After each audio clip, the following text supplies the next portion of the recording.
안녕하십니까, 최세일입니다. 지난 시간에 여러분들한테 조금 도움이 되셨는지 모르겠습니다. 그리고 지난 시간에 제가 이제 이번 시간서부터 시작을 하면 지난 시간처럼 우리가 매수가 뭐냐, 매도가 뭐냐 이렇게 가지는 않을 거예요. 이제 맨날 매수 매도 얘기하다가는 안 되는 거죠. 6주를 사고 팔고 하면서 보낼 수는 없는 거예요. 이제 그레이드를 조금씩 이렇게 올려야 됩니다. 알게 모르게. 이번 시간에는 지난 시간에 우리가 왜 이제 검색하는 거 한번 알아보겠다 그랬잖아요. 그죠? 검색하는 거 알아보겠다 그랬고, 그 검색을 이제 어떻게 우리가 진행해야 되는지들 가장 간단한 거예요. 그래서 우리가 대부분의 우리가 이제 기법들이나 이런 것들을 보면 이제 우리 일반 투자자들의 오해가 뭐냐면 이제 전문가나 자산 운용을 하는 분들이 기법을 가지고 있다 그러면 그게 굉장히 오묘하고 신비하고 그런 건 줄 알아요. 근데 우리가 냉정히 보면 시장은 오묘하고 신비할 것도 없습니다. 그러니까 시가가 종가보다 큰 게 나쁜 거고, 종가가 시가보다 큰 게 좋은 거예요. 그게 가장 기본이에요. 그럼 뭘 사야지 어떻게 할까? 그냥 단순한 원칙을 지키지 못해서 힘든 거지, 원칙만 지킨다 그러면 시장도 그렇게 힘들지는 않을 거라고 생각해요. 그래서 지난 시간에 이어서 이번 시간도 이제 캔들의 기본 심리와 캔들이 어떻게 구성이 되고 이제 대강 알잖아요, 우리는. 그걸 한번 복습하는 과정과 더불어서 왜 우리가 지금 캔들을 공부하면 우리한테 어떤 강점이 생기느냐 하는 것들을 대강 짚어보고 이제 한번 넘어가도록 하겠습니다. 그래서 캔들은 지난 시간에 여러분들하고 알아봤듯이 이건 심리와 연관된 것이다라고 이제 말씀을 드렸고, 우리가 이제 잠깐 대강 복습해보면 장기적으로는 경기와 기업의 실적에 의해서 주가가 많이 이렇게 움직이지만 단기적으로는 심리에 의한 수급 효과가 주가에 반영된다라고 여러분들한테 말씀을 드렸었어요. 그러면 이거는 우리가 그러면 장기로 볼 때는 무슨 봉을 보라고요? 무슨 봉 봐야 됩니까? 예, 월봉 몇 년이요? 10년 전으로 해서 주가 흐름을 파악해라. 그래야지 우리 지금 종합지수라든가 주가가 과거에 비해서 어느 수준에 있는가를 알 수가 있다 그랬습니다. 그러면 좀 우리가 중기적으로 월봉 한 10년 파악했어요. 그 다음에 뭘 해야 됩니까? 주봉을 봐야 돼요. 기간은요? 2년에서 한 3년 정도 보고 주 단위는 그렇게 되는구나. 그리고 이제 일봉으로 넘어온다 그랬습니다. 그래서 일봉을 가지고 이제 적당히 흐름을 보고 이제 본격적인 타이밍을 잡기 위해서 뭐로 간다고요? 분봉에 가서 타이밍을 잡는 거예요. 오늘 하루 정도의 심리의 고점과 저점을 잡아낼 수가 있겠죠. 그런 순서를 가져야 되는 거예요. 처음에 들어오자마자 분봉이나 틱으로 가서는 안 된다 이런 얘기입니다. 그래서 그 캔들 분석의 기본은 일봉을 근간으로 한다 하는 거 여러분들한테 말씀을 드리고, 그러면 단기의 수급에 의한 심리에 의한 수급 효과뿐만 아니라 장기 우리가 월봉이나 주봉을 분석해도 주가의 장기 흐름까지도 예측할 수 있다 이런 얘기입니다. 근데 이제 우리가 버려야 할 것들은 증권 시장에서 어느 분석 방법이고 간에 이렇게 된다 100% 없습니다. 단지 가능성만 있을 뿐입니다. 이렇게 될 가능성이 크다, 확률적으로 높다 하는 거지 이렇게 된다 하는 건 없는 거예요. 될 수가 없어요. 그렇게. 왜냐하면 사람은 1분 전의 심리와 1분 뒤의 심리가 다릅니다. 우리 목요일 날 종가 심리가 어땠습니까? 목요일 날 종가 심리가 어땠어요? 그 다음 날 우리 주식시장 완전히 이 밑이 없어질 줄 알았죠. 그 다음 날 어떻게 됐어요? 이제 당장 월요일 날 위에가 열릴 것 같죠. 그러니까 심리가 1분 전이 다르고 2분 전이 들린 거예요. 그러니까 그 심리를 어떻게 읽느냐 하는 건데, 이 캔들을 여러분들이 알면 잠재적인 추세 반전을 파악할 수 있고, 그 파악을 통해서 여러분들은 준비 과정을 가질 수가 있다 하는 얘기입니다. 100%는 아니지만 이렇게 되면 시장이 지금의 흐름들이 반대로 갈 가능성이 높다라는 걸 파악할 수 있고, 그거 파악하고 가만히 있으면 되나요? 파악만 하고? 앞에 잘못 앉은 거예요, 오늘도. 예? 파악하고 가만히 있으면 되나요? 안 돼요. 뭔가 우리가 준비를 해야 됩니다. 그러면 이제 여러분들한테 이제 우리가 캔들 공부를 하면 첫 번째 파악할 수 있는 능력은 생기죠. 예, 요렇게 되면 시장이 지금의 분위기보다 반대로 갈 확률이 높겠다 하고 파악할 수 있는 분위기가 생기면 그걸 파악할 수 있는 능력이 생기면 그 다음에 여러분들한테 필요한 건 준비 과정 속에서 내가 어떤 작업을 하느냐 하는 거예요. 그거는 구체적으로 여러분들이 이번 시간 아마 그 끝부터 아마 다음 시간서부터 이제 하나하나 시장에 영향을 많이 주는 현상들에 대해서 공부를 할 거예요. 그러니까 캔들 공부 많이 하십시오. 캔들이 공부가 안 되면 가게 가서 초 산다고 될 일이 아니에요. 그죠? 공부를 해야 되는 공부를. 예전에 왜 그런 거 있잖아요. 어릴 때 하도 공부가 안 되니까 혹시 책 이렇게 비고 자고 일어나면 책 내용이 머리에 들어오지 않을까. 그런 생각 안 해봤어요? 안 해보셨어요? 저는 맨날 했어요. 하도 안 해오셔서. 예, 보면 우리가 캔들 공부를 하다 보면 뭐가 또 생기냐면 매수와 매도의 속도 빨라집니다. 그러니까 장세 판단이 빨라진다는 거죠. 그러니까 빨라지고 캔들을 우리가 지금은 대강 공부하고 있지만 정밀하게 분석을 하면 속도뿐만 아니라 정확도도 높일 수가 있다 하는 얘기입니다. 정확도. 그리고 여러분들이 조금 더 공부하게 되면 얼마에 살까? 얼마에 팔까까지 나올 수가 있다 하는 거예요. 그 캔들이 그런 강점을 가지고 있다 하는 거고 여러분들이 캔들 패턴을 열심히 공부한다는 것 그 자체가 능력을 매우 크게 하는 것이다. 여러분들의 능력을 이제 시장에 대한 판단 능력이나 그런 능력들을 키우는 거다 하는 얘기예요.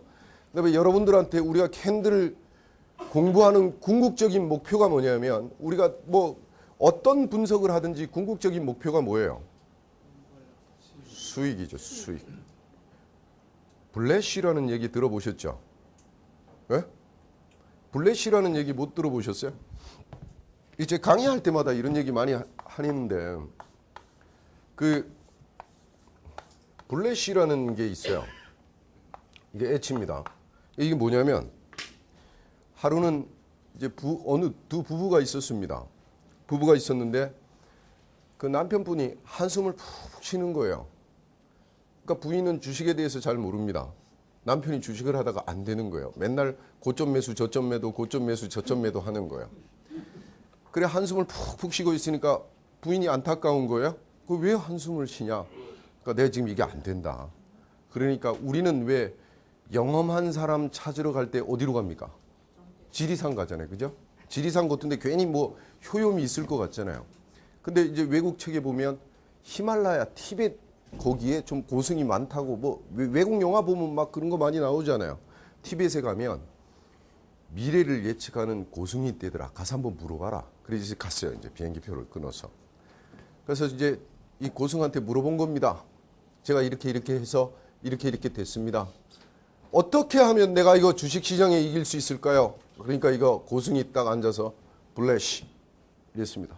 너가 이것만 알면 절대 잃을 일이 없을 것이다. 이러고 이제 그게 뭔데요? 그러니까 안 가르쳐주죠. 고민을 해봐라. 이러고 집에 왔어요.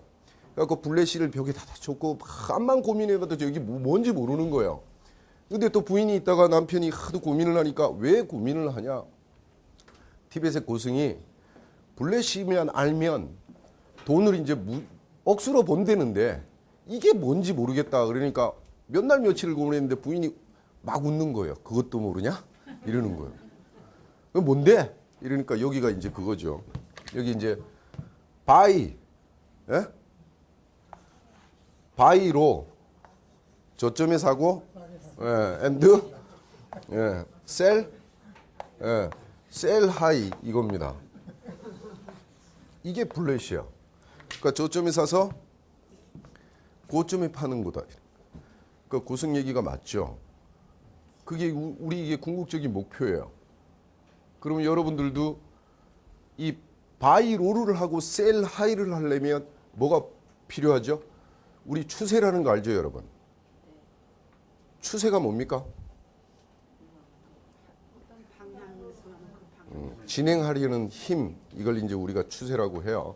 상승으로 진행하는 힘이 강할 때 상승 추세, 하락으로 진행하려는 힘이 강할 때 하락 추세. 이런데 캔들을 공부하면 바로 그러한 추세가 반전된다는 것을 파악할 수 있는 능력을 여러분들한테 키워주고 여러분들은 추세 반전의 능력을 습득하는 게 가장 기술적 분석에서 필요한 거고 핵심이다 하는 겁니다. 추세가 반전된다는 거 알면 이런 걸 여러분들이 아시는 거예요. 그 가능성이죠. 이것도 100%는 아니에요. 이러한 현상에서 이러한 현상들이 나타날 때 어떤 징후를 여러분들이 볼 수 있다는 겁니다. 캔들은 바로 이러한 부분에 들어왔을 때 그러한 징후들을 여러분들한테 보여줘요. 보여주는데 내가 못 느낄 뿐이에요. 못 느끼는 건 본인 복입니다. 빨리 캐치하는 사람들이 이기는 거예요. 그래서 그런 것들을 캔들은 여러분들한테 제공을 해준다 하는 얘기입니다. 자, 그 다음에 이제 지난주에 여러분들 이거 공부하신 거예요. 기억나십니까? 일단 적어도 하락보다는 상승의 가능성이 높은 종목을 골라내는 방법이죠. 오묘한 거 없습니다. 첫 번째, 종가가 시가보다 클 것. 맞나요? 네. 시가보다 종가가 크면 안 될까요? 그러고도 오르는 게 많잖아요. 그죠? 예, 근데 우리는 그걸 예외라고 봐야 됩니다. 보편적인. 이게 뭐 원칙이라든가 원리는 보편적인 사고가 필요한 거죠. 특이한 현상을 가지고 연구하면 그건 특이한 연구밖에 안 돼요. 일반적인 현상들 가장 단순한 거예요. 종가가 시가보다 클 것. 두 번째,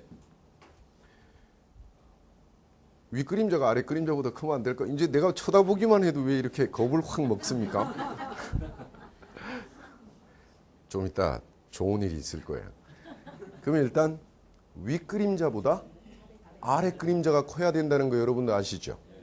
그 지난번에 공부했을 때 암만 양봉이라도 캔들의 몸통보다 그림자도 파악해야 된다라고 우리가 공부를 했었어요.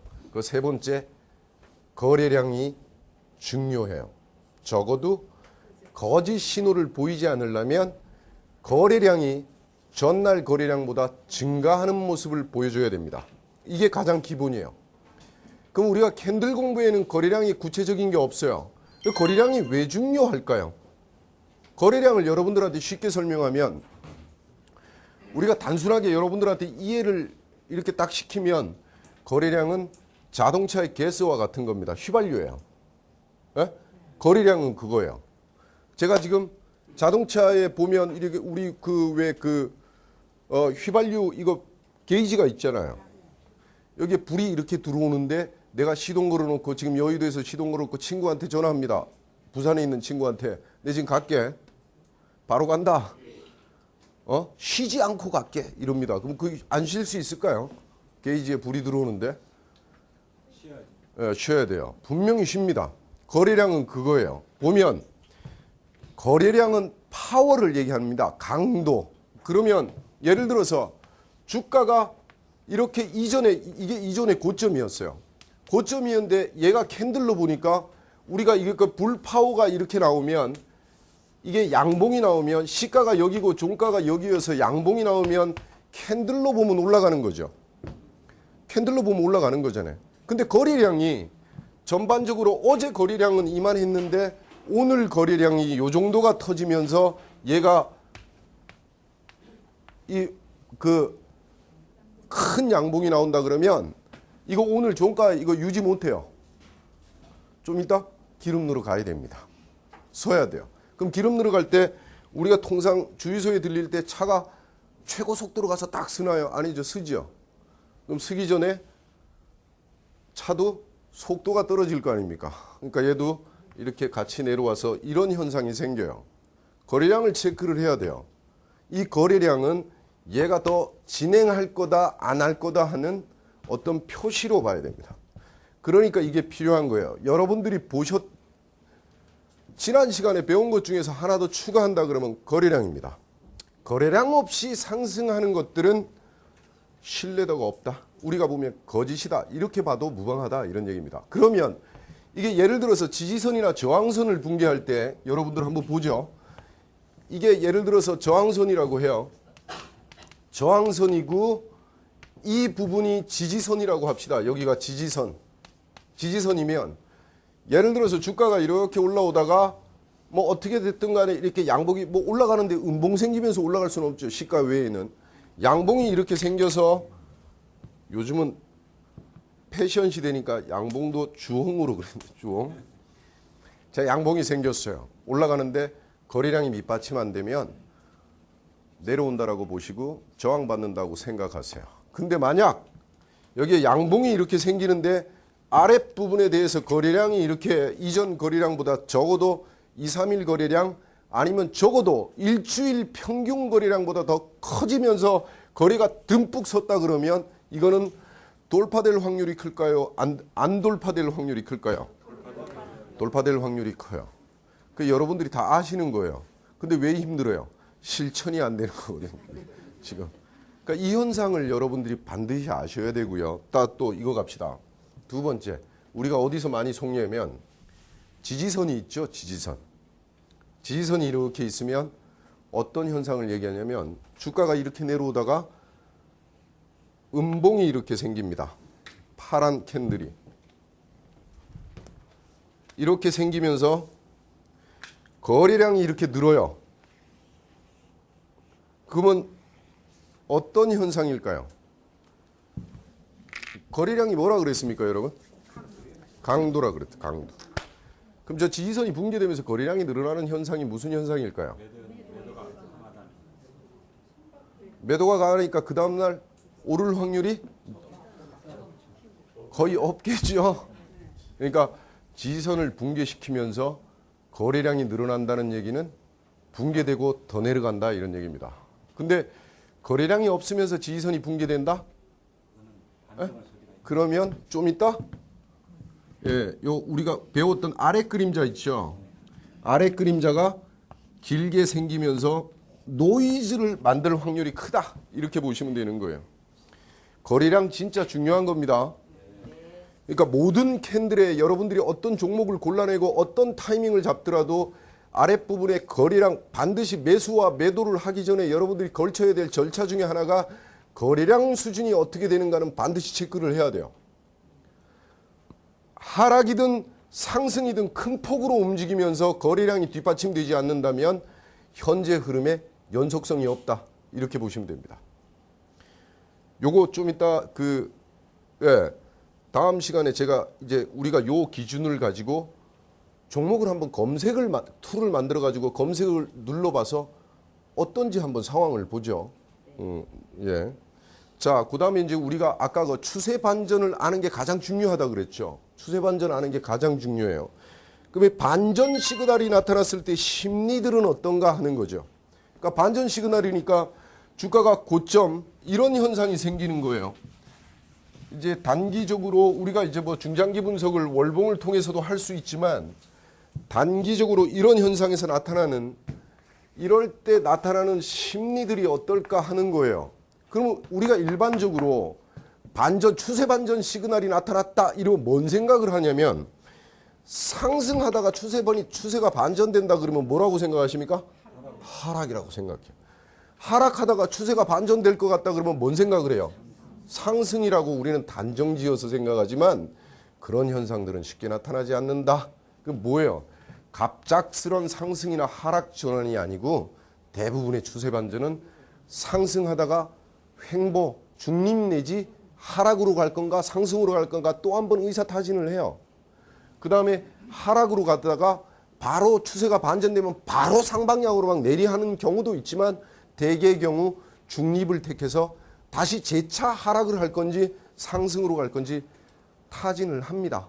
그러니까 자, 하락 반전됐다라고 확정이 되기 전까지는 항상 추세의 반전은 상승과 하락과 상승의 이래 정반의 논리가 아니고 중립도 껴있다 하는 거예요. 추세가 몇 개입니까, 시장에?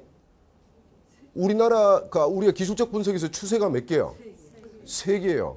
상승 추세, 하락 추세, 횡보 추세잖아요.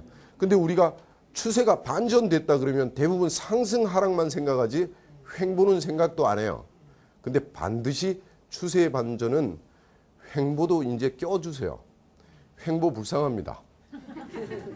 횡보 취급을 못 받아요. 여러분들이 무슨 기법이나 매매할 때도 상승 추세에 있는 거나 하락 추세에 있는 것만 찾아다니지 횡보 추세 찾은 분이 있어요? 근데 저는 횡보 추세 종목 굉장히 좋아합니다. 요즘 대부분의 대형주들이 어떤 추세에 있는 것 같아요? 전부 다 여러분들이 이제 되게 오늘 돌아가셔서 차트를 한번 열어보시면 요즘 대형주의 흐름들이 이렇게 하락하다가 이렇게 돼요. 이거 아닌가요? 제가 알기로는 대부분 우리나라를 대표하는 주식들 이래요. 이게 상승 추세입니까? 하락 추세입니까? 횡보예요. 횡보. 횡보라는 의미가 뭐예요? 그 다음에 이 횡보 추세 다음에 시장이 어떻게 될 것 같아요? 네? 상승이나 하락이에요. 저기서 상승되는 것도 아니고 하락되는 거 아니에요. 우리 시장이 지금 퍼가 지난달 기준으로 얼마입니까? 공식적으로 거래소에서 발표한 우리 시장 퍼가 몇 배입니까? 퍼가 0.8배. 퍼가 8배. 거래소에서. 또요. 8배. 그 방송에서 자꾸 8배라 그러니까 8배라 하는 거 아니에요? 아, 통계에서 발표. 어느 통계에서 그렇게 발표합니까? 전문가들이 나와서 그렇게 얘기를 하다가 전문가가 통계청입니까? 전문가는 틀리면 여러분 증권거래소에 가면 6월 말 기준으로 우리 시장의 퍼가 12.01배입니다. 12배요. 근데 지난 주말에 그렇게 되면서 이제 11점 몇 배로 12배가 잠깐 붕괴됐었습니다. 우리나라의 시장의 퍼가 11배면 높은 겁니까? 높아요. 참고 제가 참고해 드릴게요. 그 우리 시장의 2,000포인트 이상에서의 퍼가 거의 한 25배에서 23배 정도 됐었고요. IMF 때나 이래 금융위기 때 퍼가 8배에서 7배 정도 왔었습니다. 참고입니다. 참고. 이렇게 이제 예시를 해놓고 12배가 높습니까? 예. 그럼 무지 낮습니까? 예. 그러면 이렇게 적당하죠? 예. 그럼 이 상태에서 우리 시장이 지금 이렇게 횡보로 가고 있어요. 그러면 우리가 상승할 수도 있고 하락할 수도 있어요. 1700포인트니까 거의 저점 아니야? 이거 아니에요. 그래서 퍼를 그걸로 보는 거예요. 퍼가 800 할 수도 있잖아요. 우리 역사상 7, 800 갔잖아요. 그러면 우리가 지금 1700에서 공식적으로 거래소에서 우리 시장의 6월 말 퍼가 12.01배다 발표 났어요. 코스피. 예. 아니요. 코스피. 예. 그러면 700 갈 수도 있잖아요. 예, 지금 뭐 경기 상황도 안 좋고 예를 들어서 독일도 예를 들어서 독일도 우리 구제금융 받겠다 이러면 우리 700 갈 거 아니에요. 예? 그러면 여기서 이제 지지가 되니까 상승으로 가겠다라고 판정하는 것도 이른 판단이다 이런 얘기입니다. 대비를 하자.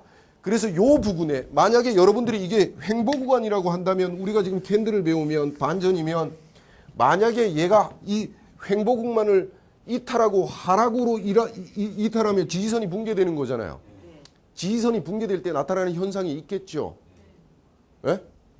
여기서 막 지지선 붕괴하면서 막 거래량이 확 늘면 어떻게 됩니까? 어떻게 돼요? 하여튼 이론은 그래요. 그죠? 이론은 하여튼 도망가야 됩니다. 근데 여기 이제 고점을 돌파하면서 거래량이 이렇게 늘어난다 그러면 상방향 이탈한다라고 여러분들이 판단하시면 되는 거예요. 그러니까 아직까지 우리 시장은 저 틀의 범위 내에 있는 거니까 지극히 나쁜 것도 아니고 좋은 것도 아니다 하는 얘기입니다. 그러니까 섣불리 판단하지 말고 뭐든지 확인이 필요해. 확인. 그래서 보면 시장의 추세라는 것은 대부분 우리가 생각하듯이 상승에서 하락에서 상승으로 급격하게 움직이는 경우가 간혹 한두 번 있고요. 대부분 서서히 시장에 참여했던 사람들의 투자 심리가 쓱 바뀌면서 징후가 있다 하는 얘기입니다. 그 징후가 뭐냐면 주가는 계속 올라가는데 지난 시간에 공부했잖아요. 자꾸 고점으로 올라가는데도 음봉이 계속 나옵니다. 무슨 얘기예요? 매도 압력들이 생긴다 이런 얘기죠. 그래서 여러분들이 딱 보면 시장이 붕괴될 때 나타나는 현상들 몇 가지 안 돼요. 보면 대표적인 케이스 중에 하나가 뭐냐면 주가가 이렇게 올라가는데 자꾸 고점에서 여기서 음봉이 많이 나오고 이렇게 꺾이는 케이스 하나 있고요. 그러면 여기서부터 이것도 징후죠.